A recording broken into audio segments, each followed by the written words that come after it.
지난 9일 화요일 밤에 이어 어제 16일 밤 한일 톱10 쇼 8회에서도 MBN은 시청률 유지를 위해 전유진 가수를 또 4번이나 등장시켰습니다.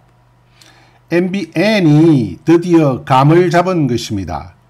시청자 감동을 위해 한일 톱10 쇼가 전유진 쇼로 타이틀을 바꾸어 버린 것 같은 착각을 불러일으켰습니다.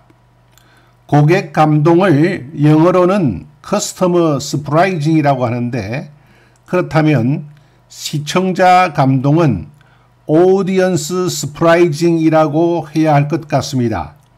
특히 어제 방송에서는 전유진 가수가 한국어가 전혀 삽입되지 않은 완전한 일본어로 블루라이트 요코하마를 불러서 그야말로 시청자 감동을 불러일으켰습니다. 블루라이트 요코하마는 제가 고등학교 3학년에 재학 중이었던 1968년 12월 25일에 발표된 곡입니다. 당시 대한민국은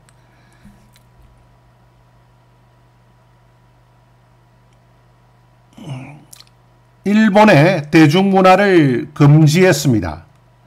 그러나 항구도시 부산에서는 대마도에서 송출되는 일본의 라디오 방송과 TV 방송을 자유롭게 시청할 수가 있었습니다. TV가 매우 귀했던 시절이었습니다. 한국의 일본 대중문화가 개방되기 전에는 일본 음악이 공개적으로는 금지되었습니다.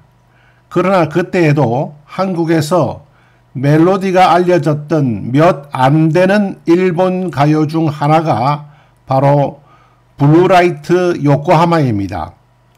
블루라이트 요코하마는 한국인들이 가장 잘 아는 일본 노래로 알려져 있습니다. 작사자는 하시모토 준이고 작곡자는 츠츠미 교헤이. 일본의 수도 도쿄 부근에 있는 요코하마라는 항구도시를 테마로 한 노래로 대표적인 곡이며, 요코하마 시가 2009년에 개항 150주년을 기념해 요코하마 시의 지역을 테마로 발표되었던 노래들에 대한 여론조사 결과 1위를 차지하기도 했습니다. 이시타 아유미의 대표곡 중 하나이며 누계 매출 150만 장 초과로 밀리언셀러가 되었습니다.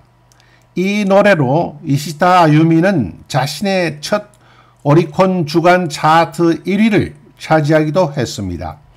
1969년 연간 차트에서도 3위에 랭크되어 가수 이시타 아유미의 이미지를 구축해 버렸습니다. 또한 이시타 아유미는 이 곡으로 1969년에 제20회 NHK 홍백 가합전에 처음으로 출전했습니다. 당시 그녀의 나이는 22살이었습니다. 이시타 아유미는 이 노래를 26살이었던 1973년에 제24회 홍백 가합전, 47살이었던 1993년에 제44회 홍백 가합전에서도 불렀습니다. 이 곡을 작곡했던 츠츠미 교헤이에게는 출세작이 되었습니다. 츠츠미 교헤이는 이 곡으로 일본 레코드 대상 작곡상을 수상했습니다. 작사가 하시모토 준에 따르면 이 곡의 이미지는 항구가 바라보이는 요코하마시 은덕 공원에서 보이는 요코하마 시가지와 가와사키 시가지의 공업지대의 야경의 아름다움을 합친 이미지로 작사했다고 했습니다. 1969년 당시 아사히 신문에 연재되고 있던 4큰 만화 중에도 주인공이 역창구에서 요코하마로 가는 표를 살 때 블루라이트 요코하마 한 장이요 라고 말하는 장면이 있을 만큼 당시 일본 사회에서 유명한 노래가 되었습니다. 거리의 불빛이 참 아름답네요. 요코하마, 블루라이트 요코하마. 당신과 둘이 행복해요. 언제나처럼 사랑의 말을 요코하마, 블루라이트 요코하마. 내게 주세요. 당신으로부터. 걸어도 걸어도 작은 배처럼 난 흔들려. 흔들려 당신 팔 안으로. 발소리만이 따라와요.